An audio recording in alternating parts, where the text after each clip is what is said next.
এর পরবর্তী পাঠটুকু সঞ্চালনা করার জন্য আমার শ্রদ্ধেয় দীপঙ্কর তিওয়ারি দাদাকে আহ্বান জানাচ্ছি। শ্রদ্ধেয় দীপঙ্কর দা, জয়গুরু।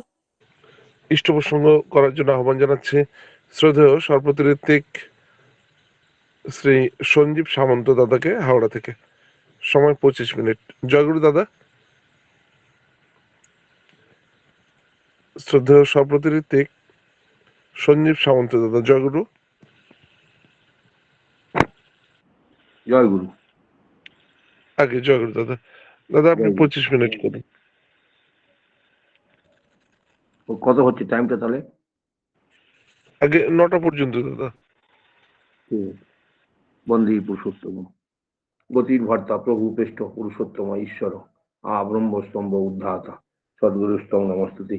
আমার জীবন দেবতার রাঙারাতুল চরণে কোটি কোটি প্রণাম জানাই।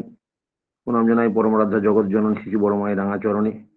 প্রণাম জানাই পরম পূজ্যবাদ শিশু বরদার শ্রী চরণ যুগলে।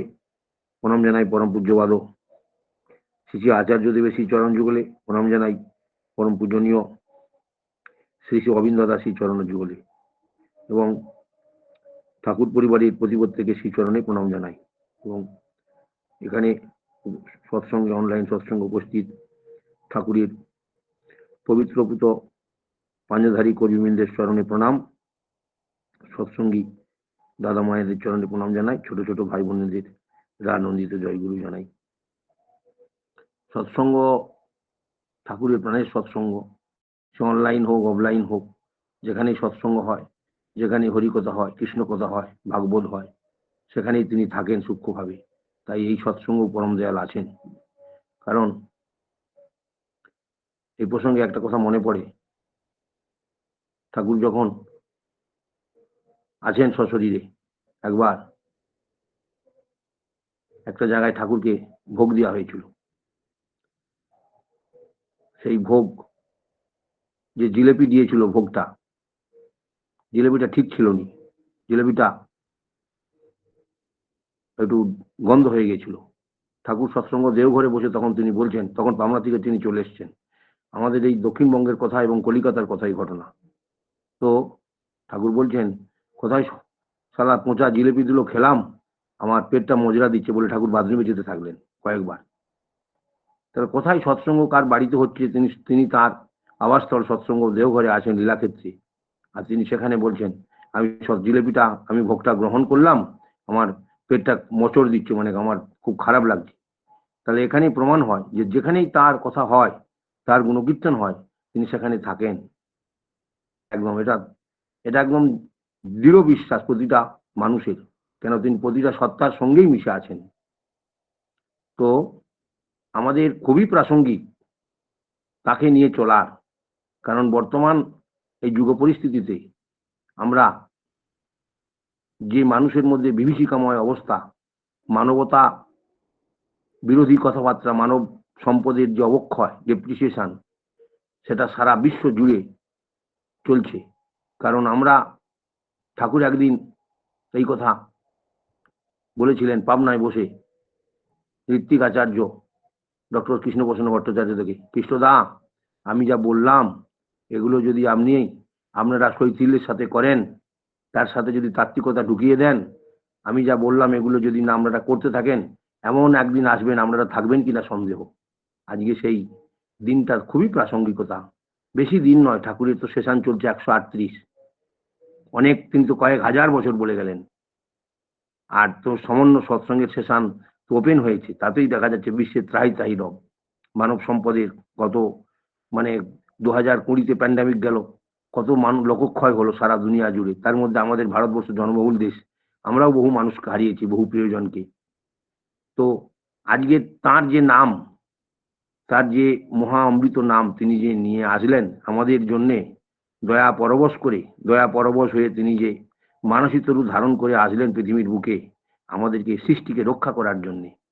এই প্রসঙ্গ কেষ্টদা একদিন ঠাকুরকে জিজ্ঞাসা করছেন, ঠাকুর এই পৃথিবী কি আপনার সৃষ্টি? বললো আগে। এই জীব জগৎ, উদ্ভিদ জগৎ, গ্রহ জগৎ, প্রাণী জগৎ, সমস্ত কিছু? বলে হ্যাঁ। তাহলে আপনি তো একে ধ্বংস করতে পারেন? বলে হ্যাঁ পারি, কিন্তু আমি ধ্বংস করি না, সৃজন প্রগতি আমি রক্ষা করি, আমি অসৎকে নিরোধ করি, ইভিল অফ এক্সিস্ট, কারণ অসৎকে নিরোধ করো। ঠাকুর একটা জায়গায় বারবার বলছেন আমি তো রক্ষা করতেই চাই। আমি যা বলি সেগুলো যদি আপনারা বিনা ওজরে বিনা আপত্তিতে পরমানন্দে যদি সেগুলোকে পালন করতে থাকেন, তাহলে প্রতিটি মানুষ মঙ্গলের কোলেই থাকে বলেই তিনি বলছেন। আমি যা বলি সেগুলো যদি আপনারা করতে থাকেন বলেই তিনি একটা জায়গায় বলছেন, মানুষ প্রবৃত্তির বোঝা বয়, বৌছালের বোঝা বয়, পরিবারের বোঝা বয়, সংসারের বোঝা বয়, আমার বোঝা বইতে হলে কাঁধ চিপসে যায়, আজও আমি নির্ভরযোগ্য কাঁধ পেলাম না। তিনি বেদনাহত হয়ে বলছেন এই কথা। তিনি আমাদের কাছে খুবই আশা করেন যে আমরা যেন প্রতিটা দ্বারে দ্বারে তার মিশনকে পৌঁছিয়ে দিই। প্রতিটা মানুষের বাড়ি হোক একটা একটা মন্দির, প্রতিটা মানুষের হৃদয় মন্দির হোক, তার হৃদয় হোক হৃদয় মন্দিরেই, হৃদয়টাই হোক একটা মন্দির, কারণ সে যেন হয়ে উঠে। ঠাকুর ধর্মের ডেফিনেশনেই বলেছেন, যে আচরণ বাক্য কর্ম বাঁচা বাড়ার উৎস হয় তাকেই জানিস ধর্ম বলি, নইলে ধর্ম কিছুই নয়। আমরা যখনই তাকে নিয়ে চলি, তার চিন্তন মনন স্মরণ করি, তার প্রীতিবশু কর্ম করি, আর এই মেডিটেশন যে নাম ধ্যান এই যে মা চালু করেছেন, এই নাম ধ্যান তো খুবই প্রাসঙ্গিকতা। প্রথমেই তো ঠাকুর বলেন যজন, এই যে ভাষা যজন, ওই তার মধ্যেই তো আছে যে আমরা যদি যজনশীল হই, আমরা যদি নাম ধ্যান, এই নামের মধ্য দিয়ে মানুষ একটা সাধারণ মানুষ, প্রজ্ঞাবান মানুষ হয়ে উঠতে পারে, যদি তার মধ্যে সেই চেতনা থাকে। আর ইষ্টি চেতনা তখনই থাকে যখন আপনি তার সাথে সংযুক্ত হন, যোগযুক্ত থাকেন, টিউন থাকেন। ঠাকুর একবার খুব নাম করছেন তো কর্ম করছেন, একদিন হাউজার ম্যান্দা দেওঘরেই ঠাকুরকে বলছেন আমি যাজন পরিক্রমায় বেরোবো। তখন শ্রী ঠাকুর বলছেন, আমি যা বলি আমার কথাটা আগে, আমার কাজটা আগে, আপনি কার যাজনে যাচ্ছেন? না ঠাকুর আপনার যাজনে। তাহলে আমি যা বলি সেটাই করেন। তিনি যা বলেন সেগুলো আমাদের করতে হবে। আমাদের করার মধ্যে, আচরণের মধ্যে যদি আমরা সেগুলোকে না ফুটিয়ে তুলতে পারি, কারণ ঠাকুর বলছেন তুমি হয়ে উঠো মনি, তোমার মধ্যেই আমি আছি, তোমাকে দেখে যেন মানুষ অনুভব করতে পারে তুমি তার আশ্রিত মানুষ, তার আশ্রিত দাস। একটা এই প্রসঙ্গে একটা ঘটনা বলি। 2019 সাল 31শে ডিসেম্বর ঋত্বিক সম্মেলন হচ্ছে সৎসঙ্গ দেওঘরে। 1 জানুয়ারি আনন্দবাজার বিল্ডিং এর 3 তলাতে একটা কর্মী বৈঠক হচ্ছে। সেই কর্মী বৈঠকটা আমাদের হাওড়া জেলার কর্মীদের নিয়ে, যাজক, অধূর্য, ঋত্বিক দাদার আমরা সবাই আছি। সেখানে কলকাতার কিছু কর্মী আছেন, হুগলির কিছু কর্মী আছেন, বিভিন্ন জায়গা। দীক্ষার একটা প্রোগ্রাম পরম পূজ্যপাদ দাদা আশীর্বাদ করলেন। হাওড়া জেলা ছোট জেলা, 30,000 দীক্ষা যেন হয় বলে তিনি বললেন। এবং কলকাতার কর্মী আছেন অমর কাঁড়ারদা, অমরেন্দ্রনাথ কাঁড়ার, সঞ্জীব দাও সেখানে অ্যাপেন্ট ছিলেন। আজকে সঞ্জীব দা আমাদের মধ্যে নেই, সঞ্জীব মন্ডলদা তারা ছিলেন। আমাকেও 1000 দীক্ষার আশীর্বাদ করেছিল। আমি কখনো 1000 দীক্ষা দিতে পারিনি। 2015 সালে আমার সভাপতি ঋত্বিকের পাঞ্জা হয়েছিল। তো যাই হোক, তো দাদার আশীর্বাদ পাওয়ার পর জানি না বেশি দিন বেরোয়নি, মানে ওই দিন 15 বেরিয়েছি সব মিলিয়ে। হয়তো যখনই যাজন পরিক্রমা যেতাম মোটর বাইক নিয়ে, 4 জন 5 জন 3 জন যখন যেমন পেরেছি, যাজন হচ্ছে ফিল্ডেই দীক্ষা দেওয়া হচ্ছে। তার অসীম করুণা যে তারপরেই ওই ঠিক আপনার ডিসেম্বরের দিকটা লকডাউন ঘোষণা হয়ে গেল, আর বেরোতে পারা গেল নি। 872টা দীক্ষা হলো। যে মানুষ আমি একটা টার্মে 100 দীক্ষা দিতে পারতাম নি, সেখানে তার দয়ায় তিনি যা বলেন, আশীর্বাদ মানে অনুশাসনবাদ, পরিবেশ তার পজিটিভ হয়ে থাকে যখনই আমরা সেই অনুকূলে যা যা করার দরকার বিধিমাফিক করতে থাকি। ওই ঠাকুরের একটা কথা আছে না, বিধির নীতি পালবি যতটা বা যতটুকু, পাবিও ফল কেটে ছেটে ততটা বা ততটুকু। তো সেই সেবারে যদি প্যান্ডামিক না হতো, আমার তো শুধু তাই নয়, হাওড়া জেলার দীক্ষাটা পৌঁছে যেত প্রায় 25,000 কত দীক্ষা হয়েছিল। যদি ওই প্যান্ডামিক না হতো, তাহলে ঋত্বিক দাদারা সমস্ত কর্মী, যাজক, অধূর্য সমস্ত গুরু ভাইরা মিলে সহযোগিতা করলে ওটা তাঁর আশীর্বাদ, দাদার আশীর্বাদ পূর্ণ হতো, পরম পূজ্যপাদ দাদার। তাই আচার্য দেব আছেন, তিনি অহরহ আমাদেরকে কিভাবে আমরা চলবো, কিভাবে আমরা ঠাকুরকে নিয়ে ভালো থাকবো, কিভাবে আমরা পরিবেশের মধ্যে তাকে চালিয়ে দেবো। আজকে তিনি দীক্ষাপত্র সংশোধনের কথা বলছেন। এটা নতুন কিছু নয়। তার জীবদ্দশায়, পরম প্রিয় পরমের জীবদ্দশায় তিনি যখন প্রথম যজন যাজন ইষ্টভীতি চালু করলেন, যখন তিনি যজন যাজন ইষ্টভীতির কথা বললেন, তখন থেকেই এই দীক্ষাপত্রের কাজ ওপেন হতে থাকলো। নতুন কিছু নয়। কিন্তু এনভায়রনমেন্ট যখনই আমাদের রেজিস্ট্যান্স হয়ে যায়, এই প্যান্ডামিকের ফলে বহু মানুষ ঠাকুর থেকে বিচ্যুত হয়ে গেছিল। তাই তিনি দয়া পরবশ হয়ে বললেন যে আপনারা তাদের দ্বারে দ্বারে যান, ঠাকুর, বড় মা, বড়দা, পরম পূজ্যপাদ আচার্যদের প্রতিকৃতিগুলো যেন ঠিক ঠিক জায়গায় রাখা থাকে, তারা যেন দুবেলা নাম ধ্যান পরায়ণ হয়, তারা যেন ইষ্টভীতি পরায়ণ হয়, তারা যেন যাজনশীল হয়, তারা যেন মনে করে যে ঠাকুর, বড় মা, বড়দা, আচার্যদেব আমার পরিবারের একজন। এই ভাব যদি থাকে, দেখবেন শত মানুষের সমস্যার মধ্য দিয়েও একটা পরিবার দেব পরিবার হয়ে উঠতে পারে। কারণ ঠাকুর এটাই বারবার বলেছেন, মণি আমি তোমাদের মধ্যেই থাকতে চাই, তোমরা আমাকে বয়ে নিয়ে বেড়াও। আমি তো একটু আগে বলছিলাম, আমি তো এমন কাঁদি খুঁজি যারা আমাকে বয়ে নিয়ে বেড়াবে। তাই সেই ভয়ঙ্কর দুর্দিনটা একদম প্রাসঙ্গিকতা, আমরা যদি তার যজন যাজন ইষ্টভীতি পরায়ণ হয়ে চলি, আমরা তবেই রক্ষা পাবো। সম্পদ বহু পড়ে থাকবে পৃথিবীতে, ঠাকুরের বলা আছে আলোচনা প্রসঙ্গে, বহু সম্পদ থাকবে, যে সম্পদের ব্যবহারের লোক থাকবে না। কিন্তু তাকে নিয়ে যদি চলে, সে যদি আচারবান হয়, নিষ্ঠাবান হয়, সে শত দারিদ্রের মধ্যে দেখবেন সে মহারাজা। কারণ তার মাথার উপরে প্রিয় পরম আছেন, তার সঙ্গে জীবন দেবতা আছেন। ঠাকুর যখন আছেন, কালী সবাই জানেন এই ঘটনা, কালী ষষ্ঠী মা জগন্নাথ দর্শন করতে গিয়েছিলেন দেওঘর থেকেই। তখন কালী ষষ্ঠী মাকে ঠাকুর খুব ভালোবাসতেন। কারণ পাবনায় যা যা তিনি কর্ম করতেন, যা যা ব্যবসা করতেন, সব ছেড়ে দিয়ে ঠাকুরের সাথে চলে এসেছিলেন। বিধবা মা আবার ঠাকুর বাড়িতে আসলেন, দেওঘরে এসে তিনি শ্রী ঠাকুর তার সবকিছু, তার বাড়ি বানিয়ে দিলেন, রাস্তাঘাট তৈরি করে দিলেন, ব্যবসা করে দিলেন। যখন কিন্তু বুঝতে পারেন না, জীবননাথের কাছে থাকেন তো, জীবন্ত জগন্নাথ তিনি বুঝতে পারেন না। তিনি দর্শন করতে গেলেন ঠাকুরকে অনুমতি নিয়ে, শ্রী ঠাকুরের। তখন আসার কয়েকদিন পরে আসলেন, ঠাকুর বললেন, ও কালী ষষ্ঠী কি দেখলি জগন্নাথ? তিনি বললেন যে, তিনি বর্ণনা করলেন জগন্নাথ হাত নেই, ঠুন্ড জগন্নাথ। তখন তিনি এই কথা তার প্রত্যুত্তরে বললেন, জীবননাথকে হেলাই ফেলে জগন্নাথকে দেখতে গেলি, জীবননাথই যে জগন্নাথ অহংকারে তা না দেখতে পেলি।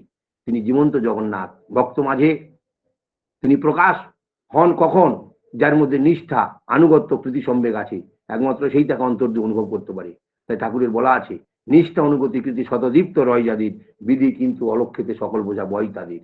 আমরা ভাগ্যবান যে আমরা সেই রকম অবতারী পুরুষের চরণাশ্রিত হয়েছি, যারা আমরা তাকে ধরে, তার যে দুবেলা আমরা যদি একদিন পরম পূজ্যবাদ শ্রী বর্দা এই যে নাম ধ্যান, এটা কিন্তু তাঁরই সৃষ্টি, ঠাকুরের দেওয়া, কিন্তু সিস্টেমেটিক এই যে দুবেলা প্রার্থনা টাইম ধরে নাম ধ্যান, আজকে যে আমরা বলি ঠাকুরের যে 45 মিনিট নাম ধ্যানের কথা বলা আছে, সেটা তো আমরা যারা আমরা করতে থাকি, করা তো খুবই উচিত।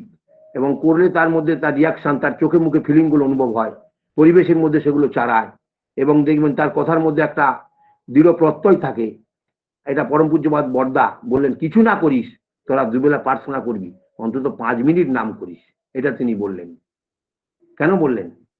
আমরা যাতে আমাদের দীক্ষা দেওয়ার সময় একটা টাইম বলে দেওয়া হয়, যে এই টাইমের মধ্যে শেষ করবেন, অনেকক্ষণ নেবেন। অযথা মানুষ দীর্ঘায়িত করতে চায়নি, মানুষের ধৈর্য শক্তি কম। অল্প জিনিস দেবেন, মানুষ যেন নিষ্ঠা সহকারে সেটাকে নিতে পারে, নিয়ে যেন সে চলতে পারে। কারণ ঠাকুরের অনুশ্রুতিতে বলা আছে, চলা বলা করাই বলে দেয় তুমি কেমন মানুষ। তোমার চলা বলা করাই বলে দেয় তুমি কেমন মানুষ। তাই আমাদের করতে হবে। তাই ঠাকুর কি বললেন? ধরো করো হও পাও। ঠাকুর একবার এই সৎসঙ্গ দেওঘরে আছেন, সবাই জানেন ঠাকুর না মাঝে মাঝে কিছু কিছু জিনিস ভক্তদের মধ্যে চাইতেন। তখন সবে ঠাকুর বাড়ি থেকে, তিনি পাবনা থেকে এসেছেন, সৎসঙ্গ দেওঘরে সবে আশ্রম গঠনের কাজ হচ্ছে, খুব কঠিন পরিস্থিতি। আশু জোয়ারদার দা ভক্ত মানুষ, এবং ঠাকুরের কি বলবো, তার লীলাপার্শ্বদী বলা চলে। আশুদা প্রফেসর ছিলেন, 16 মন্দিরে তিনি থাকতেন। তখন আশুদা যখনই যেতেন, ঠাকুর কিছু না কিছু চাইতেন। একদিন আশুদাকে বলছেন, আশুদা আমাকে একটা গাড়ি দেবেন? আশুদা বলছেন, আজ্ঞে হ্যাঁ। এবং সেই ঠাকুর আশুদাকে বলে দিলেন কোন কোন জায়গায় গেলে সেই অর্ঘ্যগুলো সংগ্রহ হবে, সেই জায়গা পার্টিকুলার লোকেশন ঠাকুর জানিয়ে দিলেন। এবং আশুদা সেই জায়গাগুলোয় যখন ঠাকুর যখন বলে দিলেন, রিমার্কেশন করে দিলেন যে পার্টিকুলার এই জায়গাগুলোয় যাবেন, এই জায়গায় মানুষ আছে যারা দেবে। এবং আশুদা গিয়ে প্রিয় পরমের কথা বলছেন, আমাকে শ্রী ঠাকুর পাঠিয়েছেন আপনাদের এখানে, আর তিনি আশীর্বাদ করেছেন গাড়ি ক্রয় করা হবে, মানে খরিদ করা হবে, কেনা হবে তার জন্য অর্ঘ্য সংগ্রহে। তারা খুব অতি দরিদ্র মানুষ, কিন্তু তাদের মধ্যে খুবই আকুতি আছে, ইষ্টপ্রাণতা আছে। তারা আশুদাকে যেমন দেখবেন যারা কুলগুরু বংশগুরু যারা আসে তাদেরকে সেই পা ধুইয়ে দেয়, আশুদাকেও সেইভাবে পিতলের ঘটিতে করে জল নিয়ে পা ধুইয়ে দিচ্ছে, তারা দিতে যাচ্ছে, আশুদা কিন্তু নিলেন না। আশুদা বললেন জল দেন, আমি নিজেই ধুয়ে নেবো। এরকম ভাবে তাকে, কিন্তু ঠাকুর যেহেতু পাঠিয়েছেন এত দরদ দিয়ে তারা আশুদাকে সেবা দিলেন, যত্নার্থী খুব করলেন, তারা অর্ঘ্য দিলেন। আশুদা এই চেষ্টা করলেন, করে করে ঠাকুরকে গাড়ি দিলেন এবং কয়েকটা গাড়ি দেওয়া হয়ে গেছে। একদিন আবার প্রার্থনার পরে শ্রী ঠাকুর, কেষ্টদা আছেন, সুশীল চন্দ্র বসুদা আছেন, ননীগোপাল চক্রবর্তী দা, পঞ্চানন্দা সবাই আছেন, চুনিলাল রায়চৌধুরী ঠাকুরের যারা তখনকার দিনে লীলা পার্ষদ, এই সৎসঙ্গ আশ্রমে বসে ঠাকুরকে আবার বলছেন, আশুদা আমাকে আর একটা গাড়ি দিবেন? বললো আজ্ঞে হ্যাঁ। এবার শ্রী ঠাকুর চলে যাওয়ার পর পার্লার থেকে কেষ্টদা ঠাকুরকে বলছেন, এই আশুদাকে, আশুদা যখনই শ্রী ঠাকুর আপনাকে চান কিছু জিনিস, আপনি খালি বলেন আজ্ঞে হ্যাঁ, আজ্ঞে হ্যাঁ। তখন দেখেন কেষ্টদা ঋত্বিকাচার্য, তিনি মানে সব দিক দিয়ে তিনি বিপ্র বড়, আশুদা জোয়ারদাদা জেনারেল কাস্টের মানুষ, কাস্ট পরিবারের মানুষ, তিনি অনেক নিচু। কিন্তু কেষ্টদাকে আশুদা বলছেন, আশুদা ঠাকুর যদি আমাকে বলেন আশুদা আপনি চাঁদ ধরে আনবেন, আমি বললাম আজ্ঞে হ্যাঁ বলবো। বলে চেষ্টা করব, চেষ্টা করে লাফাতে থাকবো, লাফাতে লাফাতে যদি আমার মরণও হয় আমি জানবো সেই মরণটা আমার সুখের মরণ, আমি চেষ্টা করব। তখন কেষ্টদা হাত জোড়ো করে আশুদাকে বলছেন, আমার শেখার আছে আপনার কাছে। ওই জন্যে তিনি যা বলেন প্রতিটা বলার মধ্যে আমাদের মঙ্গল লুকিয়ে আছে। আমরা যদি নির্বিবাদে নিষ্ঠা সহকারে কোনো আনুগত্য প্রশ্নহীন হয়ে আমরা যদি করতে থাকি, কোনো চিন্তা দ্বিধা না করে, দেখবেন সেই করার মধ্য দিয়ে আমাদের গ্রহদোষ খণ্ডন হয়। ওই জন্যে ঠাকুর বাড়ি থেকে যখন যে আশীর্বাদ আসে, কর্মী পাঞ্জাবাহী কর্মী বা জেলার কোনো অনুষ্ঠান কিছুতে তারা হয়তো অর্ঘ্য সংগ্রহের কথা বলে, অনেক মানুষ পিছিয়ে যায় না।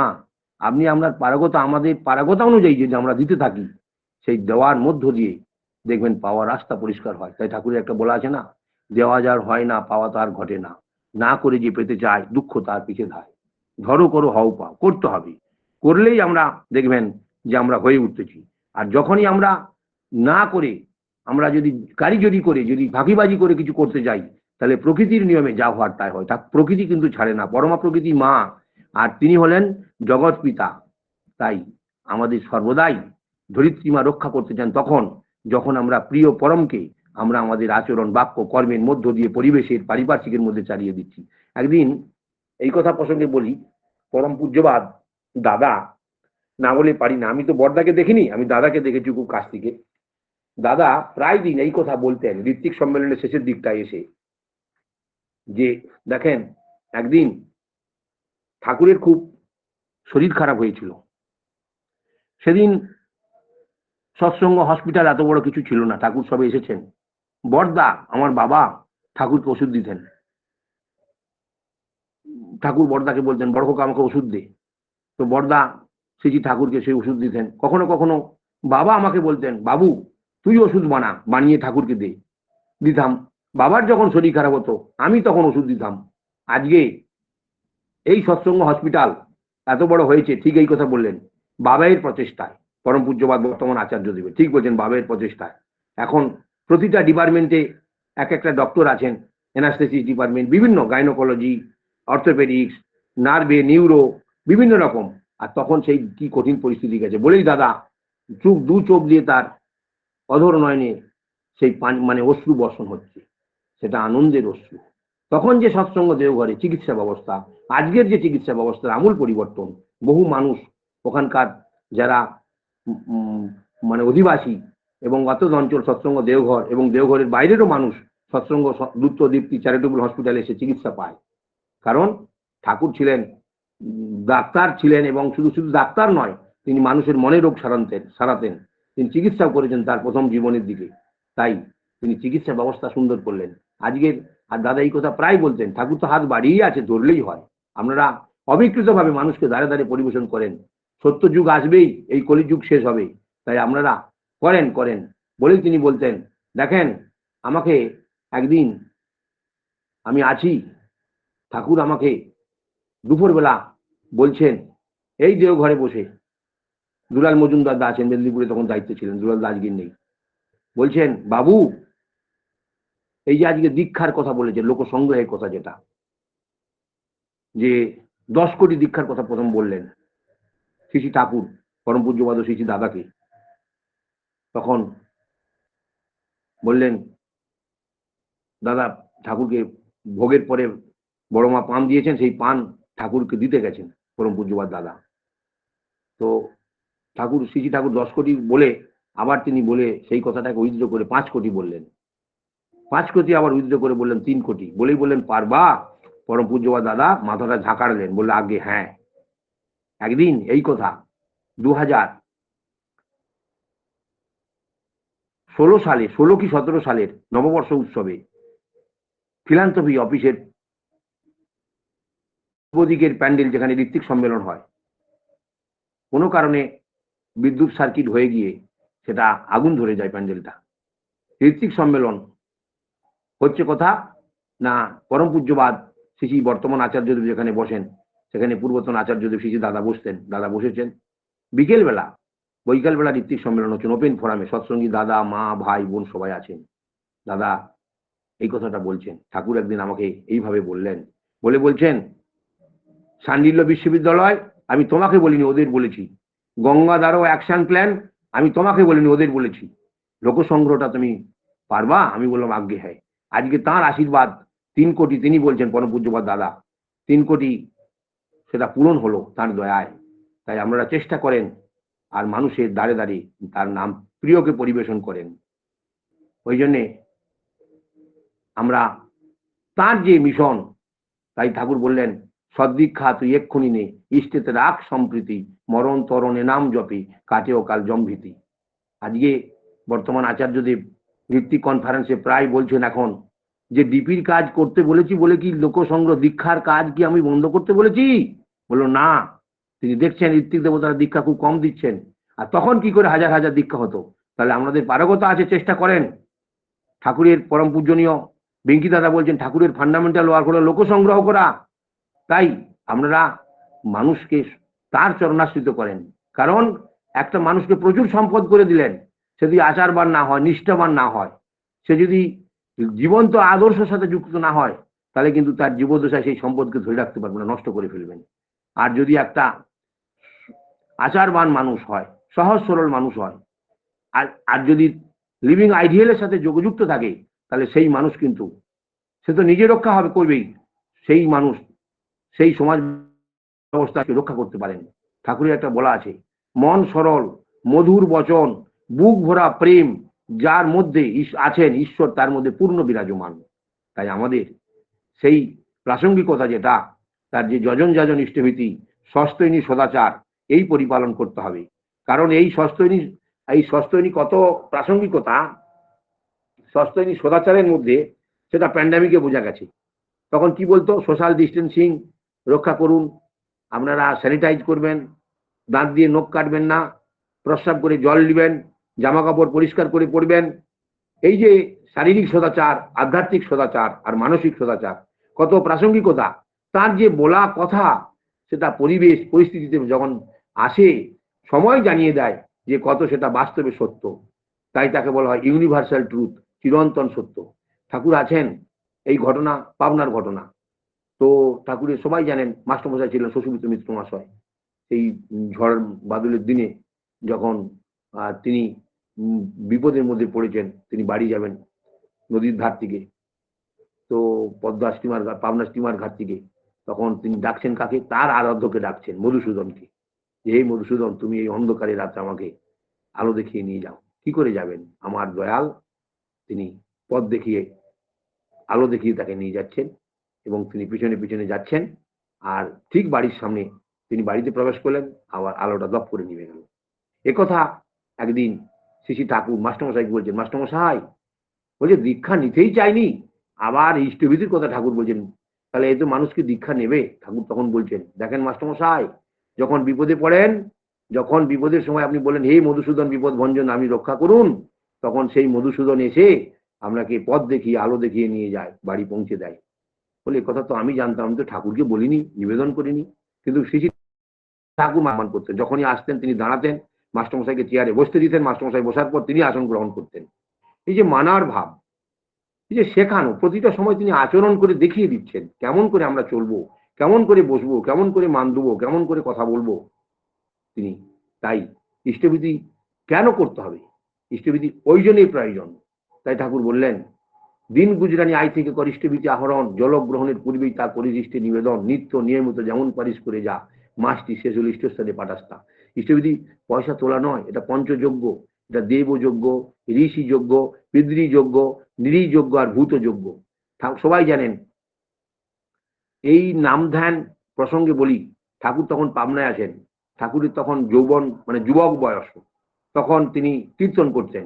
আর কীর্তনের তার লীলা পার্ষদ ছিলেন কিশোরী মোহন দাস দা, সতীশচন্দ্র গোস্বামী, অনন্ত মহারাজ দা, এরকম বহু তার তখনকার প্রাথমিক প্রথম দিকের তার লীলা পার্ষদ, এবং কীর্তন মণ্ডলী তৈরি করেছিলেন কিশোরী মোহন দাস। শ্রী ঠাকুরের একটা কীর্তনের দল, ওর একটা কীর্তনের দল, এবং কিছু কিছু সময় কিশোরী তার বাড়িতে কীর্তন হতেন কাণ্ডব নৃত্যে। আর সেই সময় ঠাকুরের এই যে ভাব বাণী হতো, ভাব সমাধি হতো, সেখান থেকে বাণী অনর্গল ভাষায় বিভিন্ন ভাষায় নির্গত হতো। সেইগুলোই লিপিবদ্ধ করে ৭২ দিনের এই পুণ্যপুঁথি তৈরি হয়েছে হলিবুক। সেই সময় শ্রী ঠাকুর পদব্রজে কীর্তন করতে করতে কুষ্টিয়ায় যেতেন, এবং সেখানেও তিনি থাকতেন। ডাক্তার গোকুল ডাক্তারের বাড়ি, এই আমাদের সতীশচন্দ্র জোয়ারদারের বাড়িতে বিভিন্ন সময় তিনি থাকতেন। সেখানে ওই কুষ্টিয়াতে নামী হসপিটাল হয়েছিল, এবং সেখানে বহু দুরারোগ্য ব্যাধি সারত ওই নাম করে করে। যেসব পেশেন্ট হসপিটাল ফেরত হয়ে ডাক্তার মানে বলে দিতেন যে এই পেশেন্টের আর কোনো বাঁচার আশা নেই, তখন গুরু ভাইরা সেই পেশেন্টকে ধরে নাম করতেন ঘন্টার পর ঘন্টা। করতে করতে দেখা যেত সেই পেশেন্ট সুস্থ হয়ে আবার স্বাভাবিক জীবনে ফিরে যেতেন। তখন মানুষ বলতো, দেখেন ওদের ওই কুষ্টিয়ায় হাসপাতালে সৎসঙ্গে মানুষ মারা যায়নি, সত্যি কিন্তু। তাই নামের এত প্রাসঙ্গিকতা। তাই এই মেডিটেশনের মধ্য দিয়ে মানুষ যখন প্রচন্ড পরিমাণে মেডিটেশন করে, মানুষ যখন করতে থাকে, মানুষের মধ্যে স্থিরতা ভাব থাকে, মানুষের মধ্যে মেধার প্রকাশ হয়, মানুষের মধ্যে চঞ্চলতা কাটে, মানুষ তার খারাপ কিছু থাকলে সেগুলোকে অনুভব করতে পারে অন্তর দিয়ে। কারণ তিনি জানান দেন, আমার ভগবান কোথায় আছেন? ভগবান প্রতিটা মানুষের হৃদয় মন্দিরেই আছেন। তিনি মসজিদেও নেই আর মন্দিরেও নেই, তিনি প্রতিটা মানুষের হৃদয়ে আছেন। তাকে জাগাতে হয় এই নামের মধ্য দিয়ে। একবার এই ঘটনা বলি, সবাই জানেন এই ঘটনা, তবু বলি, বিভিন্ন প্রসঙ্গ এসে যায়। যে আজকের একটা ঘটনা বলি, পূর্ব মেদিনীপুরেরই ঘটনা। তখন ঠাকুর আছেন, দুইজন দীক্ষিত, মানে এক বড় দাদা আর এই ছোট ভাই। বড় দাদা তাদের কুলগুরু দীক্ষিত, ছোট ভাই আমাদের ঠাকুরের দীক্ষিত। তো সেই যে দাদা দীক্ষিত তিনি ঠাকুর বাড়িতে গেছেন উৎসবের সময়, ঠাকুর প্রণাম করছেন। শ্রী ঠাকুর অনেকক্ষণ থেকে তিনি প্রণাম করে বসে আছেন। ঠাকুর তখন বলছেন, মণি তুমি কিছু বলবা? বলে আজ্ঞে হ্যাঁ। বলে দেখেন আমার দাদা কয় যে তুই এমন ঠাকুরের এমন গুরু দীক্ষা নিলি যে তোর বাড়িতে কখনো তিনি আসেননি। আর আমি যার দীক্ষা নিয়েছি দেখ বছরে একবার করে আসেন, তিনি আমার বাড়িতে খাওয়া দাওয়া করেন, সেবা নেন। তিনি কিছু বলতে পারছেন না, এই কথা নিবেদন করলেন। ঠাকুর শুনলেন, শুনে ঠাকুর বলছেন, আচ্ছা মণি তুমি নাম করো? বলে হ্যাঁ। ব্রাহ্ম মুহূর্তে? বলে হ্যাঁ। তাহলে আমি তো তখনই থাকি। তুমি ইষ্টবিধি করো? হ্যাঁ। তাহলে ইষ্টবিধি যখন করো আমি তো তখন তোমার ইষ্টবিধি গ্রহণ করি, আমি তো তোমার হৃদয়েই আছি। সঙ্গ দিলে সেদিন ওই খই দিলে, চিড়ে দিলে, বাতাসা দিলে, আর ডাবটা দিয়েছিলে, ডাবটার মুখটাকে কাটনি, মুখটাকে গোটা ডাব দিয়েছে, আমি খেতে পারিনি। তাহলে তার বাড়িতে পূর্ব মেদিনীপুরে সৎসঙ্গ গেঁওখালিতে হচ্ছে, আর তিনি এই ঘটনা বলছেন ঠাকুর বাড়ি দেওঘরে বসে কত কিলোমিটার দূর, কয়েকশো কিলোমিটার দূর। তাহলে এখানে তো প্রমাণ যে যখন আমরা নাম করি তখন তিনি আমার হৃদয় মন্দিরে জাগ্রত থাকেন। আমার এই হৃদয় মন্দির তখন মধুর বৃন্দাবন তৈরি হয়। তাই আমার এই যে নামের মধ্য দিয়েই আমি তাকে জাগরুক করতে পারি। শুধু তাই নয়, পরিবেশ পরিস্থিতি যদি খারাপ কিছু থাকে সেটাও কিন্তু ভালো হয়ে যায়। হ্যাঁ, তাই বলছেন যেই নাম সেই কৃষ্ণ ভজ নিষ্ঠা করি, নামের ভিতরই আছেন আপনি শিহরি। যখন যে যুগে যে মহাপুরুষ আসেন, অবতার পুরুষ, যখন যে যুগে যে নাম দেন বীজ মন্ত্র, সেটাই সেই যুগের সেই হরিনাম। তাই তিনি বললেন তখন, তাহলে আমি তখন গিয়ে তোমার সাথে যোগযুক্ত হই। এক দীক্ষা আমরা যখন ঋত্বিক দাদারা দীক্ষা দিই, যখন নাম ধ্যান করাই, তখন আমরা তার বাহক হয়ে দীক্ষা দিই। আমাদের কিছু ক্যারিজমা নেই, কিছু ক্ষমতা নেই। তিনি প্রভু, আমি তার দাস, এই এই ভাব আমাদের নিতে হয়। তিনি মালিক, আমি তার চাকর, এই ভাব নিয়ে প্রভুর আদেশ তামিল করি, ছাড়া কিছু নয়। তিনিই দীক্ষা দেন, তিনিই নাম ধ্যান করান, তিনি আসেন। ওই নাম মেডিটেশনের সময় যখন আমরা নাম করাই, বলাই পবিত্র পাঞ্জা নিয়ে, পবিত্র পুত পাঞ্জা, তখন তিনি আসেন, তিনিই দীক্ষা দেন, আমি তার বাহক হয়ে খালি শোনাই। তখন ওই ঠাকুর আর যিনি নাম নিচ্ছেন আর আমি, এই ঋত্বিক দেবতা, এই তিনের মধ্যেই থাকেন, আর কেউ নেই। তাই এই নামধ্যানের মধ্য দিয়েই তাকে অনুভব করতে হবে। আর তিনি থাকেন, তিনি নিত্য আমাদের মধ্যেই থাকেন, নিত্য আমার মধ্যেই আছেন, তিনি আর কোথাও নেই। দেখেন, তাহলে ওই যে দাদা বলছিলেন যে, তার সেই দাদা, ভক্ত দাদা, বড় দাদা বলছিলেন যে তোদের গুরু আসেনি, আমার গুরু নিত্য আসে, আমার নিত্য আমার সাথেই আছেন। তিনি এমন গুরু, তাকে বলা হয় জগৎ পিতা বলা হয়। তাই তাকে বলা হয় বৈশিষ্ট্য পালি আপুরয়মান। তিনি প্রতিটা মানুষের বৈশিষ্ট্য যে যেমন, তাকে তিনি তেমন ভাবে পরিপূরণ করেন, করেন একদম। শুনেন, এই আমি দেখেছি বাস্তবিক ঘটনা। 16 মন্দিরে 2005 সালে এক ঋত্বিক দাদা, দক্ষিণ চব্বিশ পরগনা মগরাতে বাড়ি, দক্ষিণ চব্বিশ পরগনা মগরা।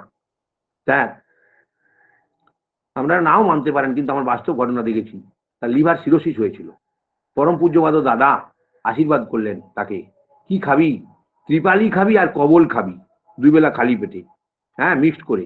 আর 16 মন্দিরে থাকবে, তুমি যাজন করবে, মানুষজনকে ঠাকুরের কথা বলবে, এই তার কাজ। তিনি 2 বছর ছিলেন, আমি দেখেছি। আমি শিয়ালদা থেকে 16 মন্দিরে আসতাম প্রায় দিন, আমাদের ব্যবসা, আমার বাবার ব্যবসা শিয়ালদায়, সেখানে থাকতাম। তো আমি দেখেছি সেই দাদা যাজন করতেন। আর কিছু কিছু সময় 16 মন্দিরের ঋত্বিক দাদার আশীর্বাদ করতেন অর্ঘ সংগ্রহের জন্য। তিনি মানুষকে দেখে বুঝে বলতেন, দাদা আপনারা কিছু দিলে ভালো হয়, এরকম তিনি বলতেন, করতেন, কেউ কেউ দিত। তো তিনি এই করতে করতে দাদা, তিনি সেই দাদা, ঋত্বিক দাদা, সম্পূর্ণ আনন্দবাজারে খেতেন দুবেলা, 16 মন্দিরে, সুস্থ হয়ে গেলেন। এর কি উত্তর আছে? লিভার সিরোসিস খুব স্প্রেড করে, আমার মায়ের হয়েছিল, আমার মা 1 মাস 15 দিনের মধ্যে মারা গেলেন। আমি আমার মাকে রক্ষা করতে পারলাম না, আমরা নিয়ে গেছিলাম সেই টাটা ক্যান্সার হসপিটালে। তাহলে এর কি উত্তর আছে? বোঝে প্রাণ, বোঝে যার। ওই জন্য একটা কথা আছে না, দাদারই কথা, নিত্য লীলা চলি লোক লোকান্তরী, নিত্য লীলা চলি লোক লোকান্তরী, সেই লীলা দেখি ভক্তি যার জাগ্রত অন্তরে। তিনি অহরহ আমাদের মধ্যে আছেন। তাই আমি সময় বেশি নিয়ে ফেলেছি, আমি ক্ষমা প্রার্থী। সবাই ভালো থাকেন। বন্দে পুরুষোত্তম। জয় গুরু দাদা। ক্ষমা প্রার্থী বলবেন না, আসলে ঠাকুরের কথা তো তিনি বলান। আর সে প্রথম থেকে শেষ পর্যন্ত আপনার যে ইষ্টপ্রাণতা ভক্তিপূর্ণ সহকারে তার কথাগুলি বিভিন্ন উদাহরণের মাধ্যমে, সেই দেওঘরের কথা থেকে শুরু করে বর্তমানে ইষ্ট নির্দেশ পরিপালন তথা শ্রী শ্রী ঠাকুর, শ্রী শ্রী বরদা, শ্রী শ্রী দাদা এবং শ্রী শ্রী আচার্যদেব প্রতিনিয়ত আমাদের মঙ্গলের জন্য যা যা ইষ্ট নির্দেশ পরিপালনের কথা বলছেন, সব দিকেই তুলে ধরলেন অতি অল্প সময়ের মধ্য দিয়ে, এবং বাস্তবসম্মত উদাহরণের মধ্য দিয়েই শ্রদ্ধেয় দাদা আমাদের সামনে আমাদের জীবনের মূল উদ্দেশ্য তথা মূল লক্ষ্য কি তা পরিপালনের জন্য সবাইকে আহ্বান জানালেন। অত্যন্ত জাঁজরমুখর ইষ্টময় কথা পরিবেশন করলেন আজকের এই সান্ধ্যকালীন নামধ্যান স্বস্তির যোগ্য পরিবারের পক্ষ থেকে আয়োজিত সৎসঙ্গে। খুব ভালো থাকবেন দাদা। আপনি আরো থেকে আরোতর হয়ে উঠুন আপনার এবং আপনার সপরিবারের পারিপার্শ্বিক ইষ্টচ্ছল জীবন প্রার্থনা জানাই দয়ালের শ্রী চরণে। খুব ভালো থাকবেন, আবারও সময় সুযোগ করে আসবেন, এই আহ্বান রইল। জয় গুরু দাদা।